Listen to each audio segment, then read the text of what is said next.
Muy buenas tardes, desencajados y desencajadas. Bienvenido a Algo No Encaja Acá, un nuevo programa estos martes a las 19 horas por Factoría 1251. Buenos días, buenas tardes, Lu, ¿cómo andás? Buenas tardes, muy bien, por suerte. Bueno, hoy tenemos la suerte de tener con nosotros a Alejandro, alias Peluca, el Peluca bueno, el Peluca del pueblo, Gramajo, El que Peluca nos que sí. acompaña. El Peluca que sí queremos. ¿Qué tal? Buenas tardes. Bienvenido. Gracias. Un gusto que estés acá y más en estos días, en estos tiempos, en esta semana, donde pareciera que el desencaje se prendió fuego. Nosotros en este programa tratamos de tener una primera parte de análisis, repitiendo siempre la misma frase: venimos acá llorados, pues da para llorar esta realidad, pero venimos acá llorados y para profundizar y entre todos tratar de, por lo menos, de llevarnos algunas ideas, no necesariamente estar todos de acuerdo, pero de llevarnos algunas ideas y algunas discusiones. Y hoy lo que quisiéramos es justamente pensar la violencia. Qué tema la violencia, ¿no? Inocentes apresados en la calle, un gobierno que terroriza o aterroriza y señala al otro como terrorista. Un gobierno que grita viva la libertad carajo y que justamente restringe libertades. Es como una situación medio esquizofrénica, parece un mundo al revés. Y nosotros lo que tratamos de mostrar acá es que no es una falla en el sistema de gobierno de Milei, sino que es una estrategia. Y que es una estrategia que tiene. Y eso para discutir con algunos que piensan, no, este gobierno no tiene estrategia, tiene una estrategia muy clara y muy armadita. Y cada vez más notoria, ¿no? Lo vimos en la ley bases que discutíamos el programa pasado, que se veía en cada punto, en cada artículo, quiénes estaban detrás. Bueno, ahora podemos ver cada vez más expuesto hacia dónde está dirigida la violencia.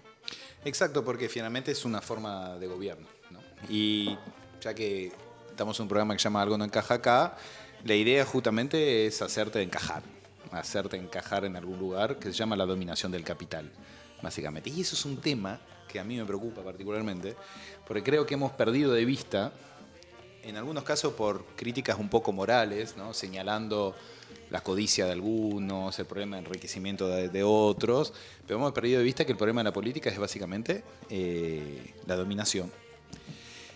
Y siempre es el problema de quién domina. Y finalmente la forma de gobierno es ir armando la manera y los sujetos que van a dominarnos.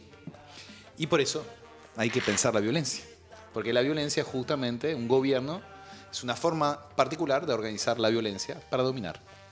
Todos los gobiernos, todos los gobiernos. Hasta ahora no hemos conocido, por lo menos, habría que remontarse a los años 50 para encontrar formas de gobierno que estén a favor de los más desfavorecidos, de los trabajadores, que son los que están dominados por el capital, ¿no? Y eso es algo que se perdió. Solo en la gramática trotska, finalmente, encontramos una idea, una centralidad de la dominación del capital sobre los trabajadores. Y desgraciadamente me parece que en el peronismo hemos perdido esa potencia de, como dice la marcha, de combatir el capital. O sea, quisiéramos volver a eso, ¿no? Volver a qué significa combatir el capital, que no significa matar capitalistas, lo digo para aquellos que le tienen miedo a la violencia, sino tensionar, organizar una tensión. Y de hecho, la violencia, se habla mucho en estos días, pero no es tan fácil de definir qué es la violencia, porque el violento siempre es el otro, ¿no? Entonces nos señalamos mutuamente. El gobierno es violento quien quema el auto de Antena 3, es violento el que tira una piedra, es violento el que marcha, es violento el que se va hacia su casa y es apresado por la policía sin saber por qué. Básicamente hay una forma de definir la violencia muy básica, no moral, o sea, sin decir que está bien o que está mal, que es la modificación abrupta de un orden que destruye y construye. ¿Sí? La modificación abrupta de un orden que destruye cosas y construye cosas. Eso es algo violento. Y hay ejemplos infinitos de violencia, ¿no?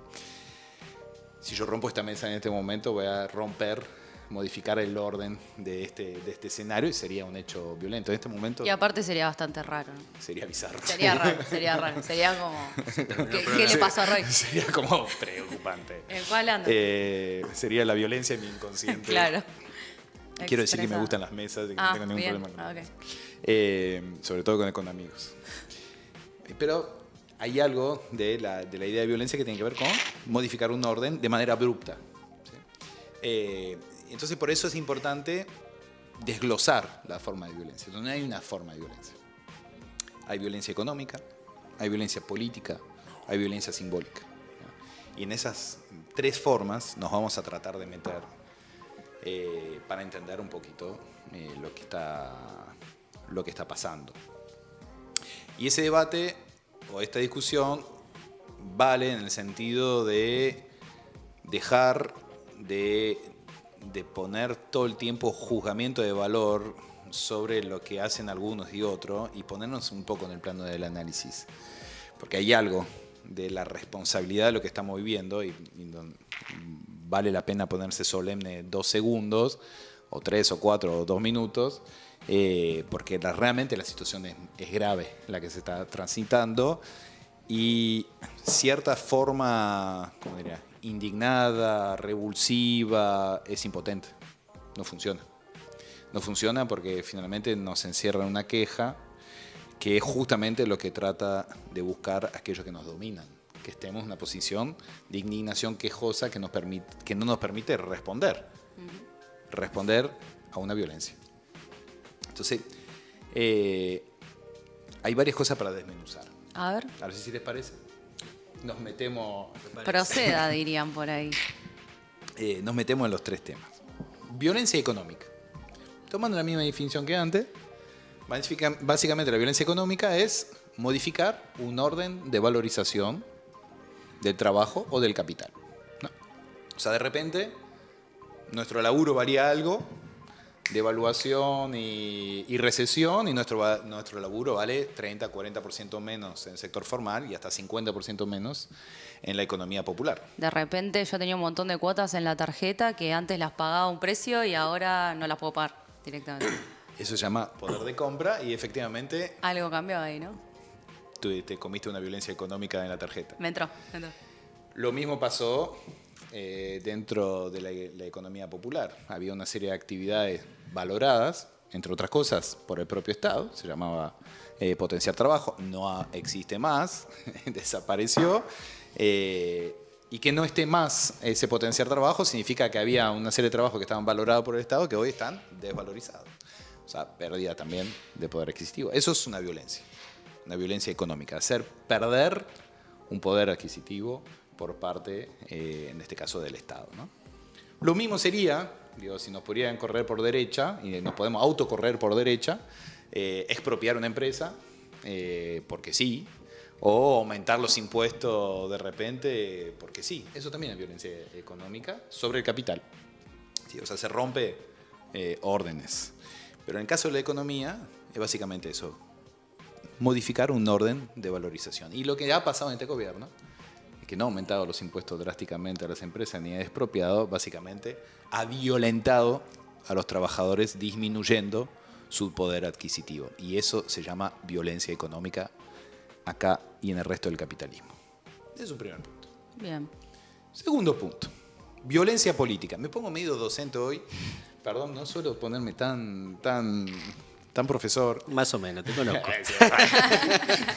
No, pero te juro que trato que no, pero hoy me parece que es tan fundamental ordenar esta discusión porque se está yendo al carajo, digamos, la calidad del debate. La violencia política, y ahí es más complicado, porque la primera más o menos la entendemos todo porque la comemos de frente y de la tarjeta, diríamos. La segunda, que es la violencia política. Ok. Que básicamente, así como en la económica es modificar el orden valorización del trabajo o del capital, en la política es modificar el orden de expresión. Es decir, ¿quién se puede expresar? No. Y eso a mí me huele la peluca. Perdón. Literal. Uno, ¿por qué? Porque ¿qué está haciendo este gobierno? Está diciendo que los únicos que pueden expresar son los representantes. Y solamente los representantes electos.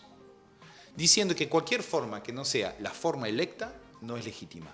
Pero con los periodistas se les pasó eso. Bueno, pero es grave, porque si te dice solo pueden hablar de la vida política los que son electos, hello, quedan, digamos, más o menos 47.500.000 personas afuera. O sea, los únicos que pueden hablar son la gente electa. Esa es la trampa de la democracia representativa liberal. O sea, que quede bien claro que no es dictadura esto, ¿eh? Esto que estamos viviendo no es dictadura, es democracia representativa liberal llevada a sus extremos, ¿no? O sea, lo que hace Milei es radicalizar la democracia representativa liberal. No es dictadura, porque lo propio de la democracia representativa liberal es pensar que solo los electos tienen derecho de voto, eso sí, y de voz. Y eso no. Vos tenemos todo, porque en ese sentido, que yo sepa, los jueces no son electos por voto universal, los periodistas no son electos, los intelectuales no son electos, los representantes gremiales son electos adentro de su gremio, pero pueden opinar más allá de su gremio. Vos fuiste electo por 400.000 votos en la UTEP, podés hablar hacia adentro de la UTEP y podés hablar en la sociedad. Entonces, lo propio de la violencia política que estamos viviendo ahora es paradojal, es a través de la limitación a la representación electa de los modos de expresión, ¿no? Y ahí es donde se acotan libertades. Y eso tiene que ver con, y todas las libertades, ¿no? Libertad de expresión, de hecho este gobierno está en contra de la libertad de expresión, ataca a periodistas todo el tiempo. Algunos. Depende, tiene ¿no? un club de amigos. Claro. Tiene un club de amigos expresivos. Sí. Quiere destruir todas las intermediaciones sociales porque diciendo sí. que no son electos. Y tiene hasta un quilombo con una parte de la justicia, no con toda, pero con una parte de la justicia también, que también señala, como no en el caso de Casanelo, que pareciera que como aplica la ley se ha convertido en un enemigo de la democracia. Entonces ahí hay algo que es paradojal. La representación política limitada al voto es una forma de violencia política. Y eso es muy importante para entender la crisis en la cual estamos. Porque cuando uno dice, Milei, vos sos la dictadura, creo que se está agarrando en el No, es un error, claro. Milei, vos sos la democracia representativa liberal. Está medio largo para hacer un canto en una marcha, pero podríamos ver de encontrar la otra vuelta. Podemos meterle ritmo al cantito. O sea, que finalmente, hay algo que me parece que en la sociedad argentina es clave, hay algo que estamos de acuerdo, está en crisis la representación. Está en crisis la representación política cuando piensa que es la única que puede hablar sobre el mundo. La diferencia es que Milei dijo, estoy en contra de la representación política, son toda una rata, pero es ese sistema lo que hace que lo sublima, lo eleva todavía más, lo concentra todavía más, y hay otro sector que trata de defender esto, que se llama progresismo, y después hay otros que pensamos que hay que hacer otra cosa. Eso vamos a hablar en la segunda parte, porque en la segunda parte tratamos de proponer otra cosa, además de analizar. Y termino con la tercera forma de la violencia. ¿Se entiende eso? Sí, claramente. Bien. Yo creo que en cuanto a la representación y la expresión, bueno, el Peluca sabrá más que nadie de qué hablamos, ¿verdad? Sí, a ver, yo creo que hay uno en un momento tan crítico como el que se vive hoy, que de alguna manera es rupturista con parte del pasado, estamos obligados a hacer un balance del proceso democrático de mínima. Y creo que el campo popular se debe un debate profundo de por qué Milei gobierna hoy la Argentina. Comparto parte de lo que decís en términos de lo que significa la violencia política, la violencia económica, la violencia simbólica. Creo que el gobierno tuvo una estrategia integral en ese aspecto que está subordinada simplemente a un interés particular que tiene que ver con hacerle creer a las mayorías populares de que vino a hacer determinado proyecto político, que en realidad no es así, sino que efectivamente vino a construir un proyecto político de minoría absoluta, porque durante estos 6 meses ha quedado claro que tanto la ley base como el DNU, que son los instrumentos jurídicos legales, simplemente benefician una porción minoritaria de la sociedad, y si uno analiza estos 6 meses de gobierno, no hay una medida, en favor de los trabajadores, de los jubilados, de los pequeños comerciantes. Entonces, creo que hay un debate ahí de por qué gobierna Milei, un tipo que llegó sin estructura política, sin acompañamiento de los gobernadores, de los sindicatos, de las estructuras tradicionales, que de alguna manera han entrado en crisis, porque esa pregunta, el día que contestemos esa pregunta, encontremos respuestas a esa pregunta, también vamos a empezar a encontrar respuestas de lo que tenemos que hacer para adelante. Bueno, pero ahí algo justamente que la UTEP viene planteando hace tiempo. Recuerdo, digamos, para los que no te conocen, que sos secretario general de la UTEP, la Unión de Trabajadores y Trabajadoras de la Economía Popular. Hay algo que la UTEP viene planteando hace tiempo, es que justamente la clase política y el Estado debería asumir la realidad de cerca de 6 millones de trabajadores y trabajadoras, que se llaman trabajadores de la economía popular, y asumir esa realidad implica, entre otras cosas, generar las instituciones. Sí, hay que discutir un modelo de país. El gran ausente del campo nacional y popular, del peronismo, del progresismo, del sindicalismo y de los movimientos populares, que no logramos construir y discutir un modelo de país que resuelva el problema de los trabajadores que están afuera, porque el progresismo, el peronismo discutió durante los últimos 20 años, 25 años, que gran parte gobernó, solo los derechos de una porción. No discutimos cómo integrar a los trabajadores que están afuera del sistema. Bueno, creo que nosotros tratamos de construir un aporte, que avanzamos bastante, las leyes más avanzadas que sacamos en términos de política pública para los sectores sociales que nosotros representamos, organizamos y con los cuales construimos en el territorio, fueron producto de la discusión y elaboración y de la creatividad de los movimientos populares y de la capacidad de construir consenso. Porque el consenso político con los diputados, con los senadores para avanzar en las leyes, las construimos nosotros. Nos sentamos con los radicales, con los peronistas, con Lilita Carrió, con todo, para tratar de construir consenso en función de que nos interesa resolver los problemas de un sector determinado, pero que eso no resuelve el problema de fondo si no está pensado en un modelo de país diferente, que es el gran ausente del campo nacional y popular. Claro, y ahí hay un punto clave que para mí hay que subrayar, porque vos, de hecho, repetiste varias veces que lo que falta es una parte de los trabajadores, ¿no? Pero el sujeto político nuestro es el sujeto trabajador. Siempre, claro. Y ahí hay una por eso asumimos en la CGT. Y por eso Peluca asumió en la CGT como secretario general de la UTEP, que fue el primer gran encuentro simbólico entre la CGT y la UTEP, que hace tiempo que trabaja en articulación con la CGT, pero que está ahí para justamente reconstruir la unidad de la clase trabajadora.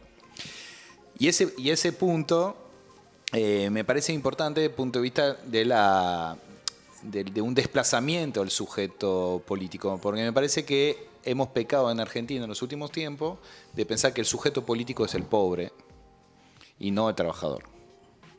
Y la verdad que hay trabajadores pobres, de hecho hay trabajadores pobres. Hoy más todavía. Hoy más. Hay trabajadores pobres que son empleados en relación de dependencia pobre y trabajadores de la economía popular que obviamente también Por eso, son pobres. hay un debate. A nosotros nos echan la culpa de la discusión de los planes sociales y nosotros estamos en contra de los planes sociales. Lo hemos planteado desde hace muchísimo tiempo. Nos echan la culpa de muchísimas cosas vinculadas a la política social que fracasó. Cuando nosotros en realidad venimos planteando, por lo menos hace 8 años, que el subsidio a la pobreza no resuelve el problema del trabajo. El problema es cómo vos integras con nuevos derechos a todo ese sector de por lo menos casi 8 millones de trabajadores y trabajadoras que se autoinventan su trabajo, pero que nadie piensa cómo integrarlos al proceso formal. Nosotros hasta lo hemos discutido con empresarios todo esto, y los empresarios incluso entienden mucho más. Capaz que hay matices, porque si uno piensa, ¿cuál es el pensamiento hegemónico a la hora de pensar la resolución de los problemas del trabajo? Volver al pleno empleo. Bueno, ese mundo no existe más. Algunos compañeros y algunos empresarios dicen, bueno, sí, puede ser que no exista más, pero yo creo que todavía es posible. Pero la economía popular es necesaria para transitar ese proceso. Si el Estado y la política no construyen instituciones, políticas que le den estabilidad a ese proceso y avancen en blanquearlos, en que tengan posibilidad de crédito, en construir nuevas instituciones en el marco del Estado para discutir la problemática del sector, y que no puede ser un gueto. Tiene que estar en el marco de una planificación integral del país, y por eso para nosotros el gran ausente del campo nacional y popular es discutir un modelo de país, pero no un modelo de país para una parte de la sociedad, discutir un modelo de país que integre todos los problemas, el campo rico, el campo pobre, los problemas de los centros urbanos, los problemas de los barrios populares, cómo desconcentramos la superpoblación que tenemos. Eso lo hemos discutido nosotros, lo hemos pensado nosotros, no ha salido de la política. Sin embargo, queda cajoneado ahí. No hemos tenido la fuerza ni la y la potencia para tratar de que esas políticas se impongan. Pero yo creo que hemos avanzado mucho y que ese es el gran debate que tenemos que dar, que es importante que todo lo que se ha abierto en términos de discusión vinculada a la economía popular en universidades, en la política, en el Estado, son elementos importantes a la hora de pensar cómo resolvemos un problema de desarrollo integral de nuestro país.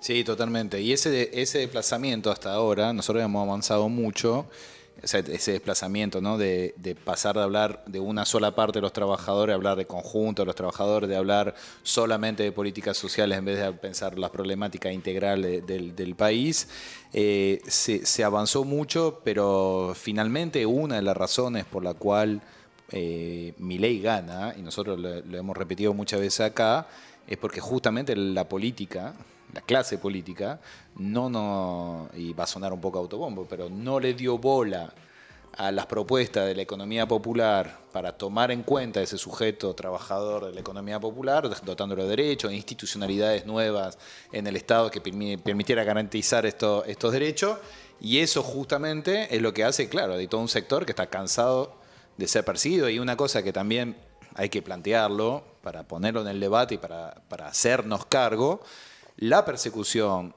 a los comedores, los merenderos y a los trabajadores de la economía popular no empezó con este gobierno. Eso está claro. La estigmatización y la persecución empezó en el gobierno anterior.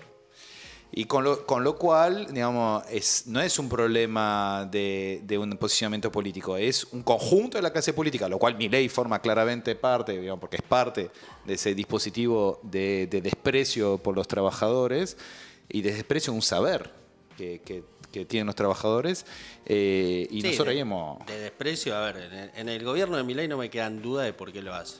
Primero porque tomó una decisión con respecto a la política pública, que es ajustar, que es ejercer violencia económica, y que lo dijo uno de los futuros ministros estrellas que va a tener Milei, que es Sturzenegger, que dijo que hay que empobrecer a los sectores con conflicto de interés.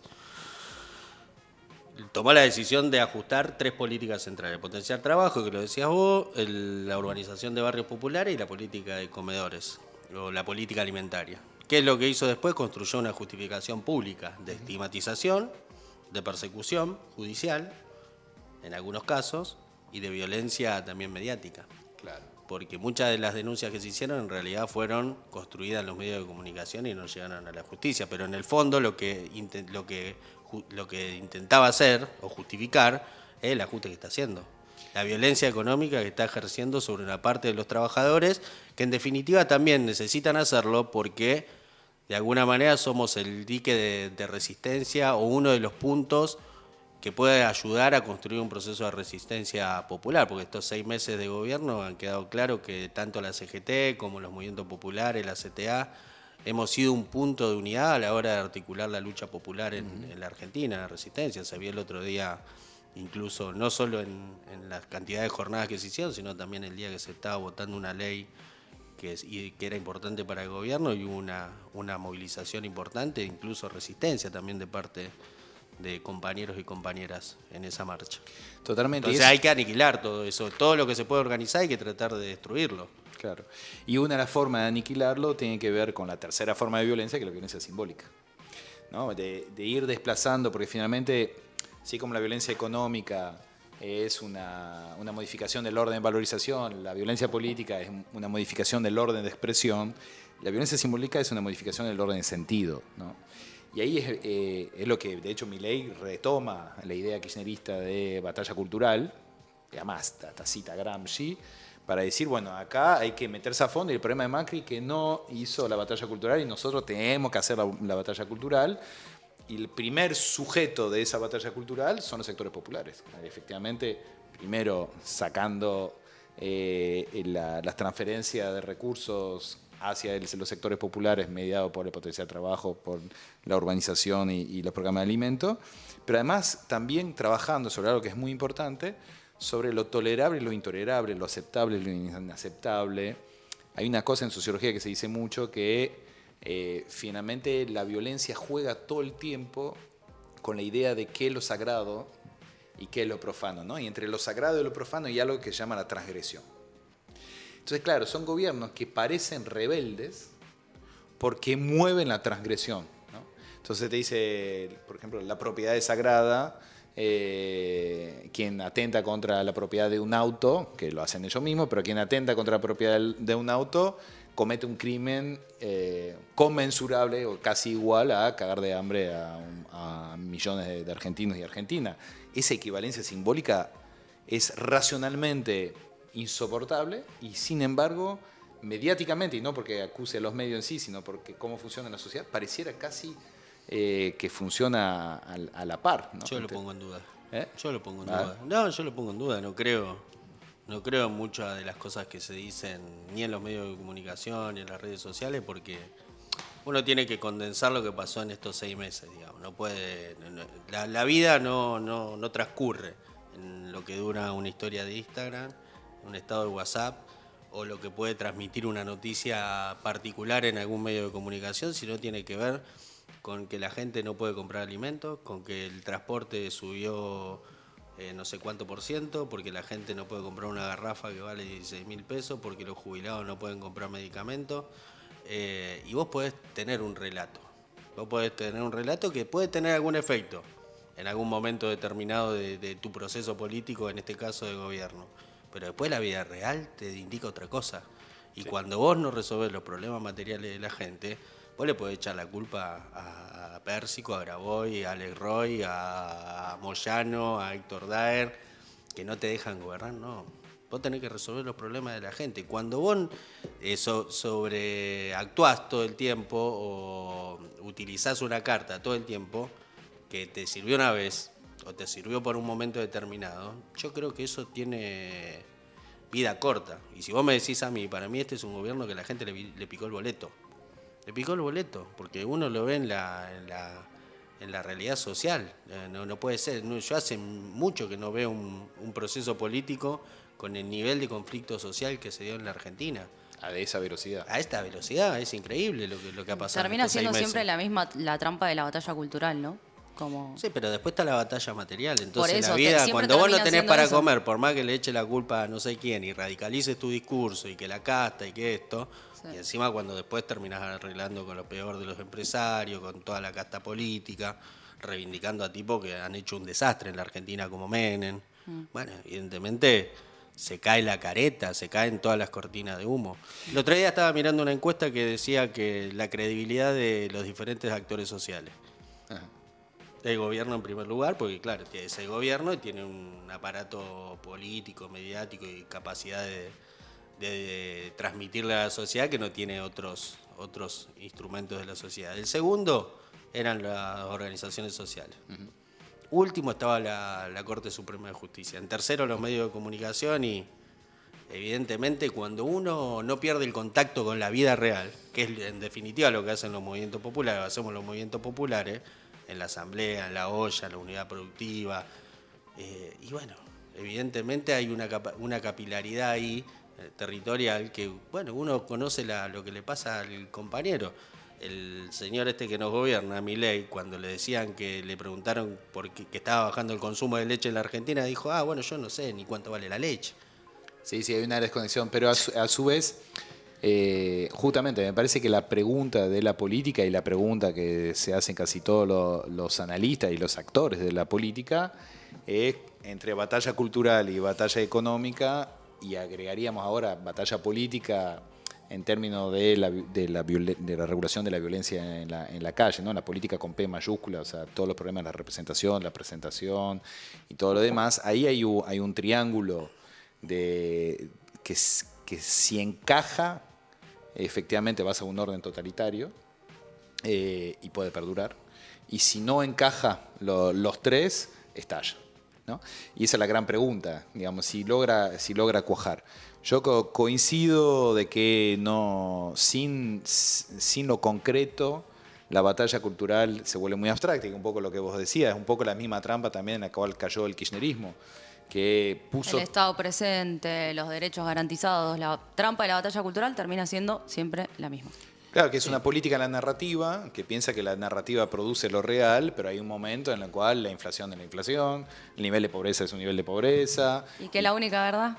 Es la realidad. La realidad es así. Con esa frase vamos a la pausa y nos encontramos en 2 minutos. Nos vamos escuchando Buen Viaje de Fémina y enseguida volvemos. Buen viaje.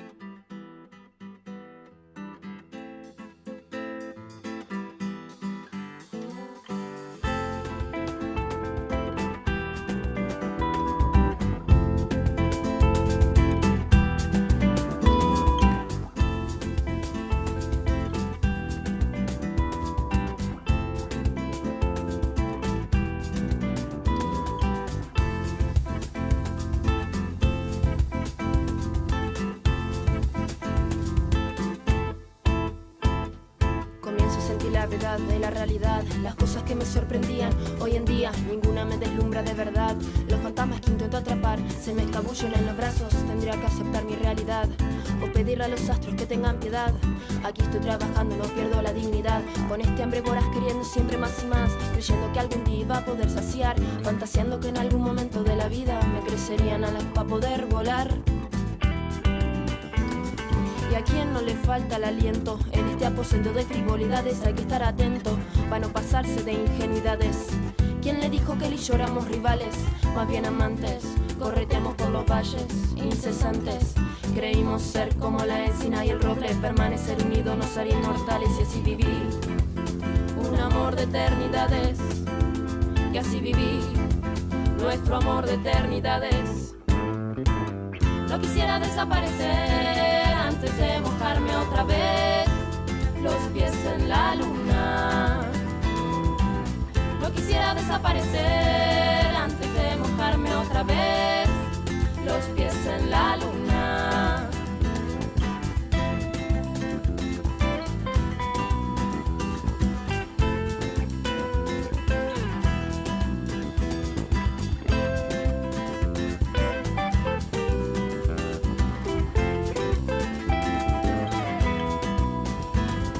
Creíste sabio sabiendo que lo lograrías. Sabía algo que no sabías. Vía vía se te pasó el tranvía. Otra vez estás luchando contra la deriva. Quisiera desenmascarar al enmascarado, aquel que de su sede a ver el mundo conquistado. Se ha colocado una careta y no protesta. Patea a quien sea con tal de alcanzar su meta. Se me está haciendo difícil con usted interactuar. Trastabilla su lengüeta cada vez que intenta hablar. ¿Quién le dijo que él y yo éramos rivales? Más bien amantes. Correteamos por los valles incesantes. Creímos ser como la encina y el roble, permanecer unidos nos haría inmortales. Y así viví un amor de eternidades. Y así viví nuestro amor de eternidades. No quisiera desaparecer antes de mojarme otra vez los pies en la luna. No quisiera desaparecer antes de mojarme otra vez los pies en la luna. No quisiera desaparecer antes de mojarme otra vez los pies en la luna. No quisiera desaparecer antes de mojarme otra vez los pies en la luna.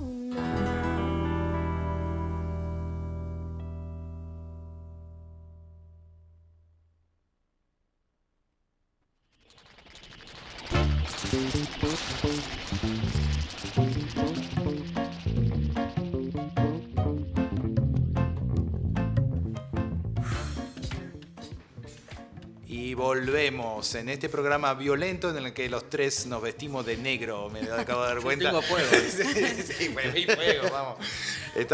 Estamos para eso en días justamente de violencia. Pensamos la violencia. En la pausa justamente conversábamos sobre la importancia de resaltar lo que significa una trama de violencia, porque la violencia son flujos, ¿no? Que van en un sentido o en el otro.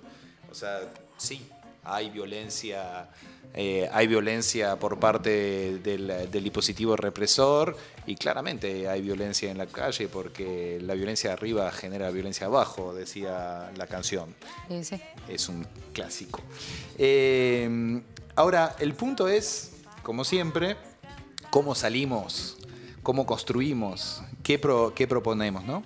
Decíamos en la primera parte que en las tres formas de violencia son rupturas de órdenes, ¿no? El orden económico es una ruptura del orden valorización, básicamente te pega un sacudón en tu capacidad adquisitiva. La violencia política es una ruptura en el orden expresivo, básicamente dicen el único que puede decir algo es electo, o sea, eso es la restricción extrema de democracia. Dicho sea de paso, la verdadera democracia ocurre en todos los lugares de la sociedad, no solamente en el Congreso o en la Casa Rosada, y la violencia simbólica, que son rupturas del orden de sentido, donde tratan justamente de modificar lo que es sagrado, lo que no es sagrado, y de generar nuevas formas de transgresión. Y discutíamos antes justamente sobre, bueno, la gran pregunta es la relación entre batalla cultural, batalla económica y batalla política, y coincidíamos en un punto que es clave, que vale la pena recordar, que de narrativa no se come, y hay algún momento en el cual eso estalla, ¿no? Tengo un comentario para leer de un fiel oyente nuestro, que es el ruso Gurman, que nos dice: este modelo de Estado violento sin posibilidad de diálogo pone al campo nacional en un lugar de una sola opción de respuesta: la violencia. De ahí solo podemos vislumbrar, qué palabra complicada que usaste, Rusito, una escalada con un final muy poco feliz. Sin comentarios. Se la juega ahí, tira. Sí, efectivamente es un clásico, ¿no? del análisis político. Había una vieja frase en la Revolución Francesa que decía: con la bayoneta, que era el cuchillo que había arriba de los fusiles, se puede hacer todo menos sentarse encima, ¿no? O sea, hay un límite de la violencia, porque hay un punto de la violencia organizada del Estado, porque efectivamente genera violencia del otro lado. Y es violencia.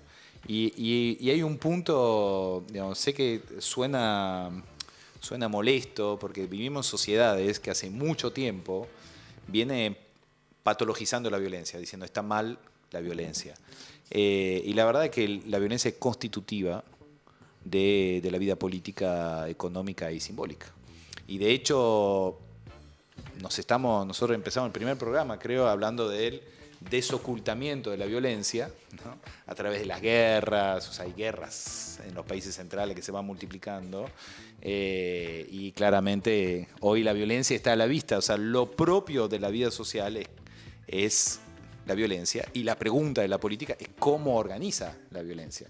Sí, y cómo evitas cosas. ¿Y cómo evitas cosas? Porque la Argentina no es Colombia, ¿no? Los barrios populares nuestros, no tenés pibito con granadas y una 9 milímetros en la cintura, pibito de 10, 11 años como tenés en la favela de Brasil. No es El Salvador. No es El Salvador, porque hubo organización en el territorio. Exactamente. Frente a la ausencia del Estado, durante los últimos 40 años, el proceso de pobreza, que en algunos momentos tuvimos menos pobreza, pero en definitiva, dice un compañero nuestro, durante los 40 años de democracia conocimos una nueva palabra, que es la pobreza estructural, ¿no? Si no hubiese existido pibes que se metieron a organizar el territorio, mujeres que se dedican a organizar el territorio, gente que ama a su pueblo y que peleó para sacarle cosas al Estado para organizar el territorio ante el problema del hambre, ante el problema del trabajo, ante el problema de la violencia de género, ante el problema de la salud, ante el problema de la educación, ante el problema del consumo problemático. Si no hubiese existido eso, quizás hoy la Argentina sería distinta. El narcotráfico y el crimen organizado hubiese penetrado mucho más en los barrios. Y las imágenes que por ahí vemos en series, de pibitos en serio, de 12, 13 años con una granada y con un fierro en la mano, no existe en la Argentina, es por eso. Bueno, si la política y el gobierno no entiende que, como dice el compañero ruso en el mensaje, nuestro oyente, no encuentra canales de diálogo para pensar políticas concretas para evitar que eso suceda, inevitablemente la Argentina va a un proceso de violencia social que no sé cómo se puede desarrollar, pero inevitablemente eso va a pasar, porque cuando vos no tenés la cooperativa, el centro comunitario, el club de barrio, porque ni siquiera el club de barrio, ni siquiera es solo hoy con la política social, porque el club de barrio, que antes pagaba 20 lucas de luz, ahora tiene que pagar 300 lucas. ¿Y cómo lo pagan? Y todo eso que se dinamita en el territorio hace que lo que más tenga a mano... Hoy hay gente que se endeuda se endeuda para pagar la luz con el prestamista que más a mano tiene. Y el prestamista que más a mano tiene, en general, no suelen ser buenas personas, suelen ser delincuentes. Vinculado al narcotráfico. Vinculado al narcotráfico, claro. En general son así. Y eso Entonces, justamente creo que hay un debate ahí que hay que tratar de dar en el conjunto de la sociedad y la política, porque estamos al borde. La Argentina está parada en un 55% de pobreza y sin un Estado que piense por lo menos cómo niegan el alimento. Los pibes no tienen para consumir leche y el gobierno tuvo encanutado cuántos meses. Si no hubiese habido una denuncia del compañero Juan y toda la pelea que dimos los movimientos populares y gran parte de la sociedad y también medios de comunicación que fueron a caminar el territorio y se dieron cuenta que los comedores no eran fantasmas, sino que tenían rostro de mujer en general, mujeres que se dedican a organizar su barrio porque les duele que los pibes no tengan para morfar. Bueno, todo ese debate hay que darlo porque yo creo sinceramente que estamos al borde de un proceso de violencia social fuerte. Totalmente. En la Argentina. Porque todo eso que vos estás describiendo es lo que en el debate público se llamó las intermediaciones. Y justamente las intermediaciones son los grandes reguladores de la violencia social. Y eso, porque pareciera que en el debate público se dice muy a la ligera, ¿no? Las intermediaciones son un problema. Las intermediaciones es justamente lo que permite evitar mayor violencia social y regular la violencia social. Regular la violencia o planificar el país también. Y también planificar el país, porque no hay nada mejor para pensar la realidad, por ejemplo, del campo, que hablar con los sectores del campo. No hay nada mejor para pensar la problemática social que son los movimientos populares y comunitarios. Yo te repito, las dos leyes más importantes de política social, que rompe un poco la lógica del pasado, de subsidio a la pobreza, salieron de los movimientos populares, que lo discutimos con los clubes, con la iglesia. En el 2016, la ley de emergencia social. La ley de emergencia social y la ley de barrios populares. De barrios populares. No hay nada mejor que sentarse a discutir la problemática de los trabajadores, que están dentro del marco formal, que con los trabajadores. Entonces, ¿no? El problema de la intermediación es una falsa discusión. Es una discusión que tiene, al contrario, es positiva a la hora de pensar la planificación del país. Pero eso tiene que estar en el marco de una estrategia de desarrollo integral de nuestro país. No puede ser, vos no podés resolver el problema de la pobreza solo con el Ministerio de Desarrollo Social y pensando que vas a resolver el problema de la pobreza con el Ministerio. Tiene que haber una planificación del país. Bueno, eso justamente es lo que nosotros llamamos la democracia expresiva, ¿no?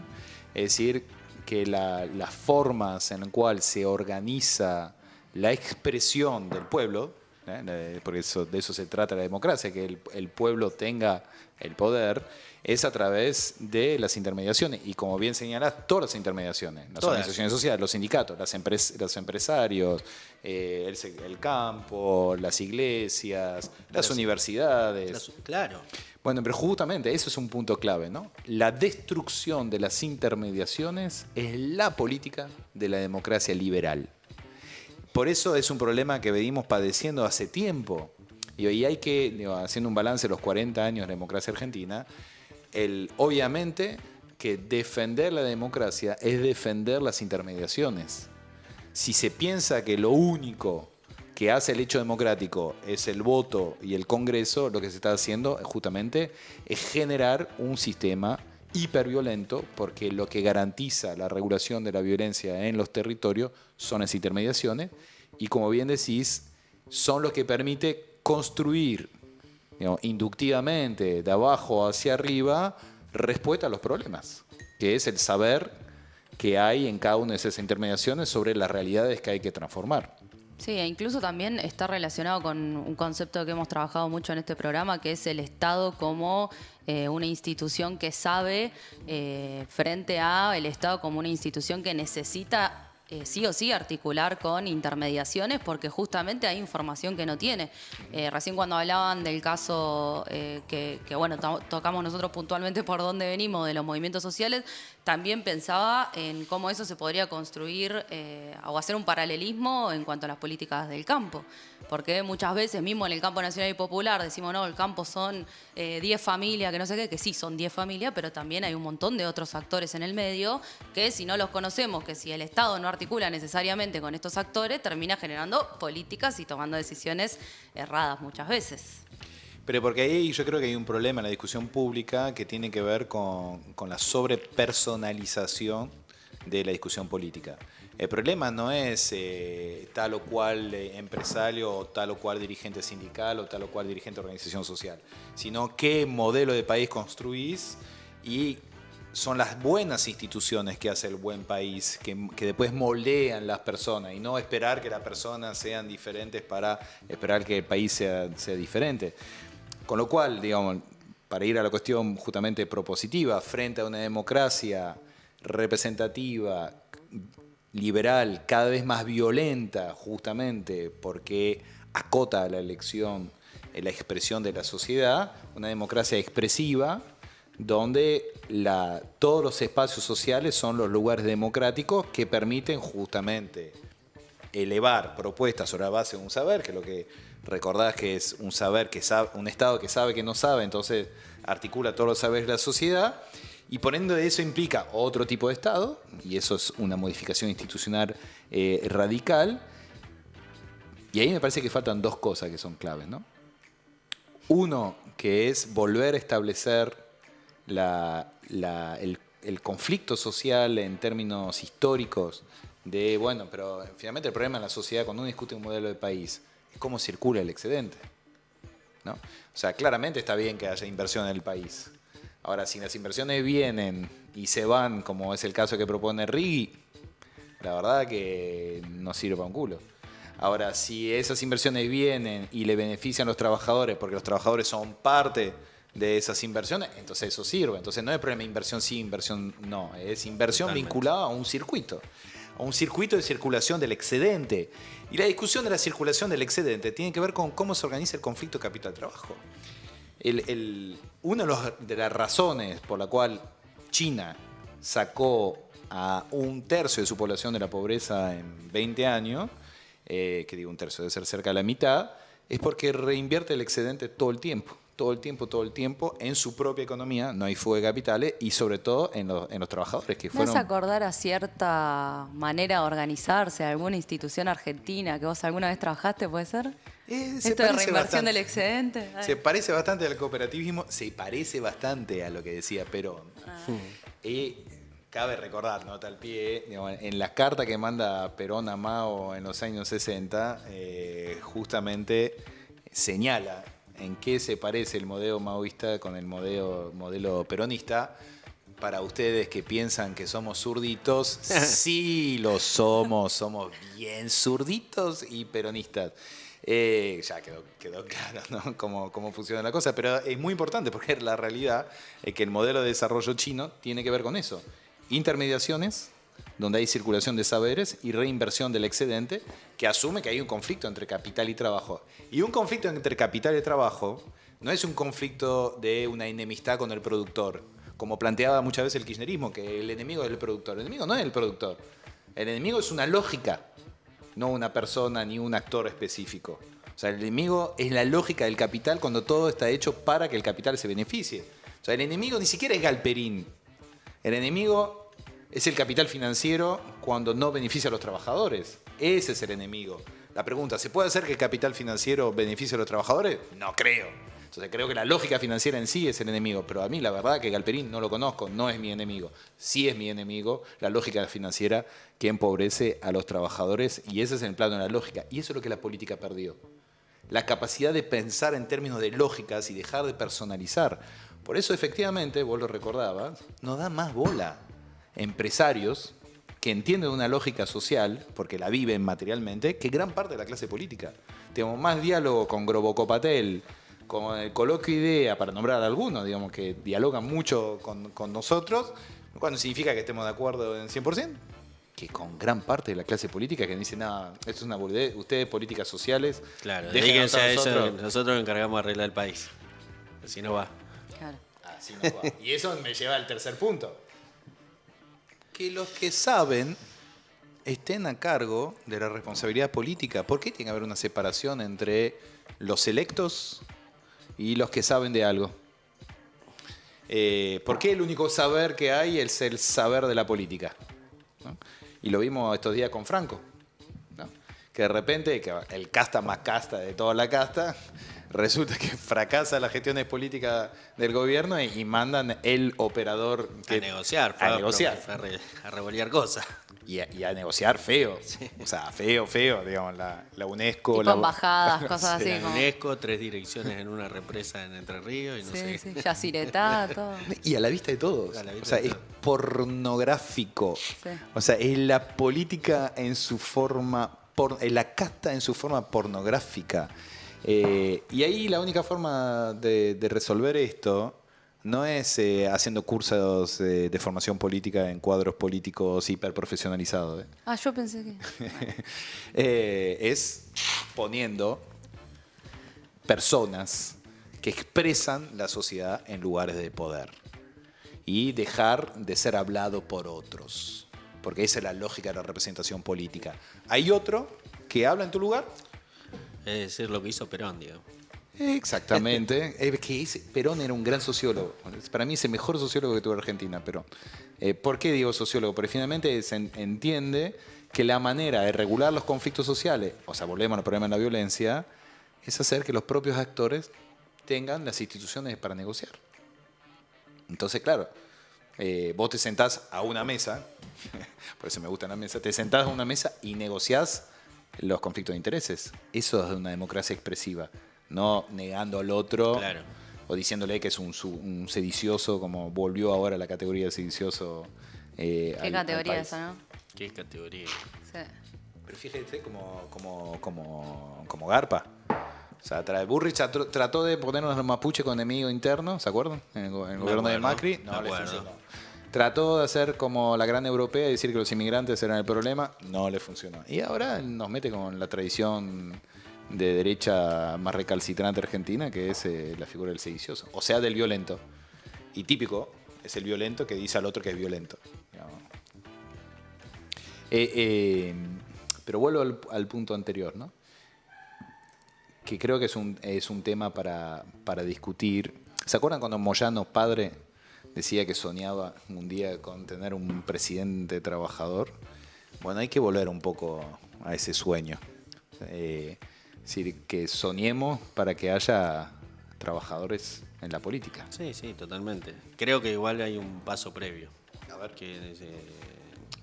Yo creo que todo el proceso de oleadas populares que vivió América Latina requiere de una discusión profunda de los actores que protagonizaron ese proceso político, porque a mí me parece que son elementos en algunos casos positivos, que podríamos decir son el piso de acumulación que tuvo el campo nacional y popular en la etapa anterior del proceso democrático, por lo menos en Argentina y creo que también en parte de América Latina, que para mí hay cosas buenas. Y después hay límites que ha tenido la política en la década pasada o en los procesos populares en América Latina.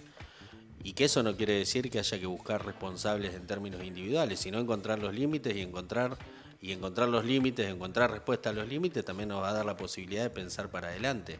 Totalmente. ¿Cuáles son los puntos de consenso que nosotros tenemos que construir? Primero dentro del campo nacional y popular y segundo con el resto de los actores de la sociedad, porque la Argentina requiere de un proceso de construcción de consenso. ¿Cuáles son los 5 o 6 puntos básicos que tiene que tener la Argentina y la dirigencia política, social, sindical, empresarial para darle estabilidad al proceso económico, social, político en la Argentina? Porque si no, la lógica de la crisis no la vamos a romper más, porque ahora ya fracasa Milei, está fracasando, ¿no? El modelo libertario, anarcocapitalista está en proceso de fracaso, porque más allá de que haya conseguido la ley base, es una ley que llega con mucho costo político y con mucho conflicto social. Entonces, y te diría que ya con gran parte del capital político que tenía Milei, también roto, que es el apoyo de la gente, porque también venden una cosa ahí media ficticia. Entonces va a fracasar el gobierno, el proyecto anarcocapitalista. Nosotros tenemos que empezar a discutir la etapa que viene, y para discutir la etapa que viene y evitar que haya un fracaso político nuevo del campo nacional y popular, porque tenemos que reconocer que el gobierno anterior terminó con 42% de pobreza y nosotros no militamos para eso, sino para construir un país distinto, tenemos que reconocer los límites que tuvo eso y construir los consensos. La pobreza es un elemento central. ¿Cómo resolvemos el problema de la pobreza? No con consignas de pobreza cero, con ideas concretas.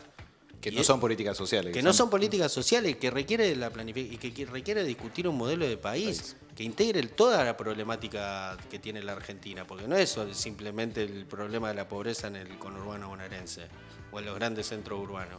Pero aparte te agrego un punto sobre eso, ¿no? Hay una especie de fantasía en el campo nacional y popular que la hipotética crisis del gobierno de Milei o el anarcocapitalismo va a implicar un regreso a lo anterior. Digo, se va a profundizar la crisis de la representación, se va a profundizar el rechazo a la vieja política. No es que, uy, bueno, entonces volvemos a la vieja política. Totalmente. Con lo cual, la obligación de crear figuras nuevas, ideas nuevas y potentes que permitan resolver problemas y acuerdos estructurales de todos los actores de la sociedad argentina, no solamente de la clase política. Totalmente. Quiero aprovechar para mandarles un saludo a las chicas y los chicos que están comentando en el chat. Eva, Valentina y el gran compañero Martín Sereno. Fuerte abrazo y Martín gracias. Sereno. Fuerte abrazo. Y Eva Tierra también, que nos escucha misionera. todos los martes. Saludos a Eva también. ¿Sí los escuchan? Qué bien. Sí. Bueno, eso justamente es lo que queríamos tratar hoy. Pasar un poco del enojo y la indignación que provocaron todas las imágenes la semana pasada, a entender que acá hay una lucha activa, que hay un conflicto que es propio de conflictos históricos entre justamente formas de la política que piensan modelo de país totalmente distinto, que ese conflicto es un conflicto justamente propio a la democracia y que decir que esto es impropio es justamente acotar la democracia, no expandirla. Entender que hay un proyecto que es un proyecto justamente que trata de cerrar en la violencia económica, política y simbólica, como bien recordaba Pelu, eso si no cuaja va a estallar. Y es un poco, digamos, radical la posición, porque es casi tipo totalitarismo que funciona o estallido. Digamos, no pareciera haber una vía de centro más allá, estamos lejos del centro, ¿no? Más allá de que mandan operadores a jugar en el centro de la cancha como francos, pero que finalmente no pareciera llegar a otro punto. Y me parece clave, digamos, que podamos justamente poner la energía, además de resistir, la energía en proponer, en crear y asumir que lo nuevo justamente surge y nace de una creatividad popular, social, e invitar, digamos, porque esos tipos de dispositivos suelen, digamos, apichonarnos, acobardar, todo lo contrario. Digamos, este es el momento para salir a crear, a proponer, porque lo vamos a necesitar. Porque efectivamente, como decís, esto está en vías de fragmentación. Yo no sé si va a ser tan rápido como algunos esperan, pero me queda claro que esto no tiene forma de funcionar. Rápido, pero yo creo que está terminado. Sí, no, yo también creo que esto tiene una crisis. No, que pasa que no quiero generar... Hay muchos compañeros y compañeras ansiosos que piensan que ya la semana que viene hablamos de otra cosa. La historia tiene sus tiempos, pero sobre todo tenemos que hacernos cargo de lo que vendrá después, y lo que vendrá después tiene que ser nuevo, creativo, potente y expresivo, y eso implica que todos y todas seamos parte, sin miedo, con mucho deseo y ganas de construir otra Argentina, y eso será con las intermediaciones, con gente que exprese realmente la sociedad y haciéndonos cargo de que queremos vivir en un país justo y mejor. Gracias, Pelu, por haber estado con nosotros. Gracias a ustedes por la invitación. Siempre puede venir, viste que este lugar es espectacular. Hermoso. Dentro de la verdad poco que hermoso. Dentro de poco le agregaremos otra cosa. Un cinsano a la soda. Claro, total, en a eso la soda pensaba. le falta algo para ponerle soda. Gracias, Lu. Nos vemos el martes que viene. Tendremos con nosotros a Verónica Gago. Muchas Epa. gracias.